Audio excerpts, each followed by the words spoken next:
അസ്സലാമലൈക്കും.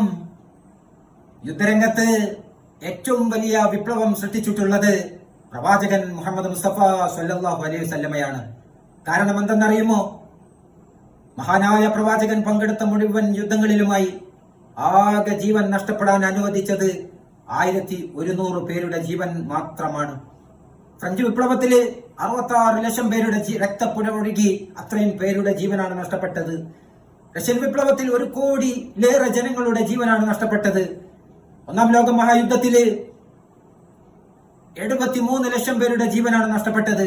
രണ്ടാം ലോക മഹായുദ്ധത്തില് 1,06,00,000 പേരുടെ ജീവനാണ് നഷ്ടപ്പെട്ടത്. ഈ വിപ്ലവങ്ങളൊക്കെ എന്തിനായിരുന്നു? സ്വന്തം സാമ്രാജ്യങ്ങൾ വികസിപ്പിക്കുവാനായിരുന്നു, സ്വന്തം രാജ്യാതിർത്തി വികസിപ്പിക്കുവാനായിരുന്നു, സ്വന്തം അധികാരം നിലനിർത്താനായിരുന്നു. പ്രവാചകൻ സല്ലല്ലാഹു അലൈഹി വസല്ലമയുടെ യുദ്ധങ്ങൾ എന്തിനായിരുന്നെന്നറിയുമോ? സ്വന്തം വിശ്വാസാദർശ പ്രകാരം ജീവിക്കാൻ കഴിയാതെ വന്നപ്പോ പ്രതിരോധം തീർത്തതാണ്.